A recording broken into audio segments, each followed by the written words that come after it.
तो स्टूडेंट्स, आज यानी कल का हमारी जो क्लास हुई थी उसमें पढ़ा था कि नॉर्मल डिस्ट्रीब्यूशन क्या होती है और हम बाइनोमियल से नॉर्मल डिस्ट्रीब्यूशन की तरफ क्यों आते हैं। जी हमने पढ़ा था, इधर देखा तो भाई। तो आज हम पढ़ते हैं तो जो नॉर्मल डिस्ट्रीब्यूशन की जो प्रॉपर्टीज है ना वो कौन कौन सी है। इंतहाई पेपर पॉइंट ऑफ व्यू से इम्पोर्टेंट क्वेश्चन है, आपके शॉर्ट क्वेश्चन में आ सकता है।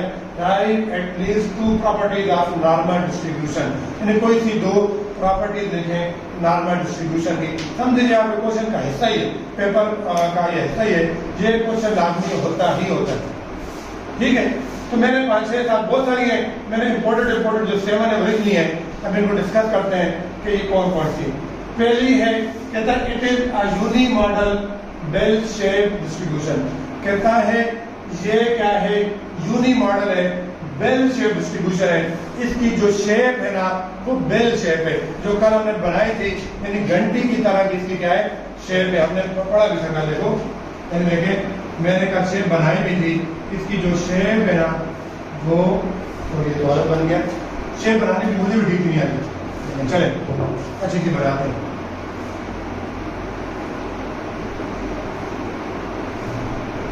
ठीक है, ऐसी समझ आई, यानी इसकी शेप ऐसी है। और फिर क्या कहता है, यूनी मॉडल है, यानी इसमें सिंगल वेरिएबल यूज होती है। दूसरा कहता है it is a symmetrical distribution. Symmetrical distribution कौन सी होती है, वो डिस्ट्रीब्यूशन जिनके दोनों साइड से जो डिस्पर्शन है ना, जो घटाव है वो सेम होता है। स्क्यू होती है जिसका झुकाव एक साइड पर ज्यादा हो।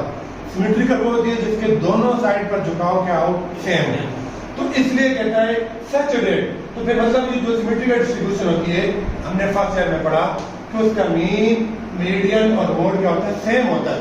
ठीक है, यानी इसका मीन, मीडियन, मोड क्या होगा, सेम होगा। और फिर हमने पढ़ा कि म्यू जो है वो नॉर्मल डिस्ट्रीब्यूशन का मीन होता है। हम मीन कैसे डिनोट करेंगे, म्यू के साथ। मतलब mu is equal to mode, median, mean, ये तीनों आपस में क्या होंगे, इक्वल होंगे। ठीक है। दूसरा कहता है total area under the curve is unity. कहता है नॉर्मल डिस्ट्रीब्यूशन का जो कर्व है ना उसके अंदर का जो टोटल एरिया है ना वो क्या है, 1 है। बहुत इंपॉर्टेंट है, इसका प्रूफ हमारे सिलेबस में तो नहीं है, जब हम 4th में जाते हैं तो इसका प्रूफ भी होता है। हमें सब ये याद रखना है कि total area under the curve is unity. यानी मिसाल के तौर पर कि मतलब ये हुआ कि मैं सॉल्व करूं इसको, यानी ये मैं सॉल्व करूं ना माइनस इंफिनिटी से plus infinity f of x d x is equal to क्या हो जाएगा 1। ये इंटीग्रेशन होती है, क्या होती है, इंटीग्रेशन, जो भी आपने पढ़ी नहीं है। थर्ड चैप्टर में ना हम इस इंटीग्रेशन को सॉल्व करेंगे। ठीक है, और असल में ये होता है कि जब area under the curve find करते हैं ना, हम इंटीग्रेशन को यूज करते हैं। तो मतलब ये जो है ना, ये जो ग्राफ बनाया मैंने,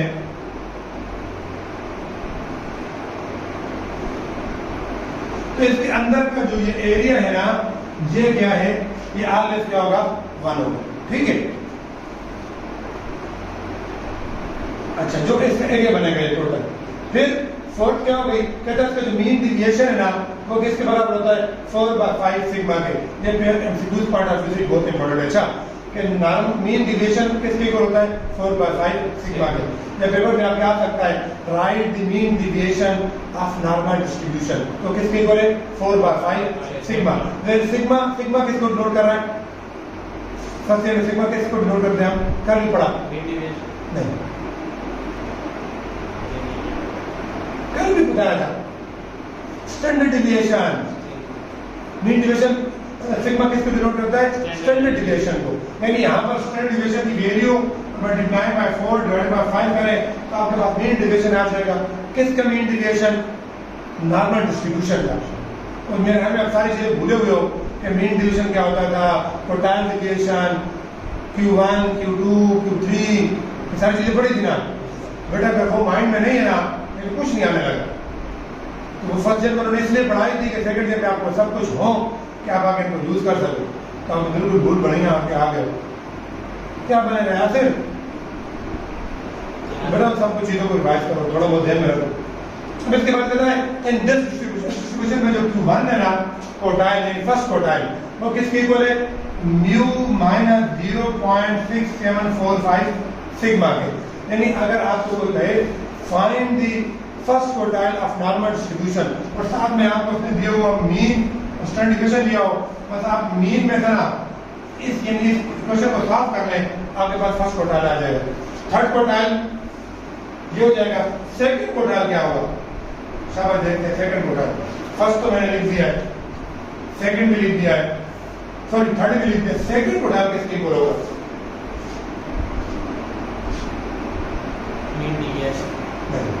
ये बुलाना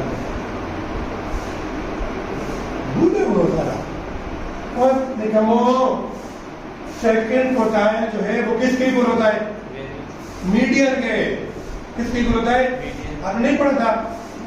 सेकंड क्वार्टाइल, मीडियन, फिर हमने पढ़ा था दूसरा क्या था?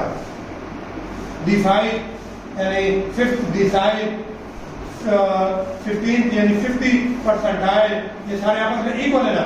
यानी ये नहीं पढ़ा था कि मीडियन इक्वल होता है Q2 के, ये इक्वल होता है D5 के, और ये इक्वल होता है 15% यानी 50%।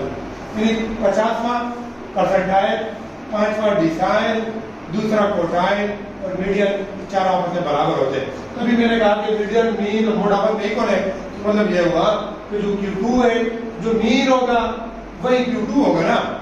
ठीक है, इसलिए Q1 लिखा, Q2, Q3 लिखा, Q2 नहीं लिखा, क्योंकि Q2 हो गई इसी के इक्वल। क्लियर? फिर और कहते हैं उसका जो क्वार्टाइल डिविएशन ना वो किसके इक्वल होगा? 0.6745 सिग्मा की। यानी आप इसको ऐसे 2/3 सिग्मा, 2/3 लिख सकते हो, mu plus 2/3 sigma, mu minus 2/3 sigma. ठीक है, और लास्ट जो प्रॉपर्टी हो गया है, it has 2 points of inflection. इसके 2 पॉइंट ऑफ इंफ्लेक्शन है।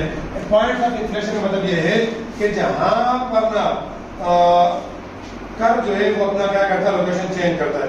किधर है? The point where the curve change its direction, जहां पर कर्व अपनी डायरेक्शन चेंज करता है ना, उसको बोलते हैं, मैं लिख देता हूं। ठीक है, the point, ये नोट कर लो, the point where, लिख लो अपने पास, where the curve change its direction. ठीक है,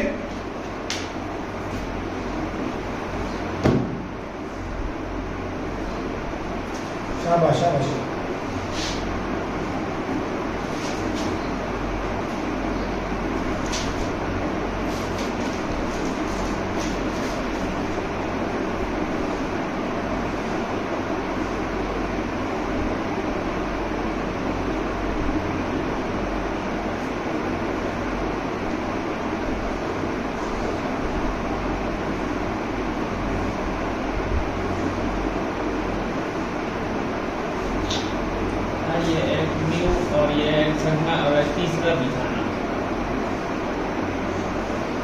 नॉर्मल डिस्ट्रीब्यूशन के 2 ही पैरामीटर है, म्यू और सिग्मा। ठीक है, वो हमें कितना पढ़ा हुआ? कौन से कह रहा हूँ, बहुत सारी चीजें हैं। तो म्यू, वेरियंस, वेरियंस से कह रहा हूँ, मैं वेरियंस भूल के आ गया। लिख लिया। ठीक है, स्टॉप करो।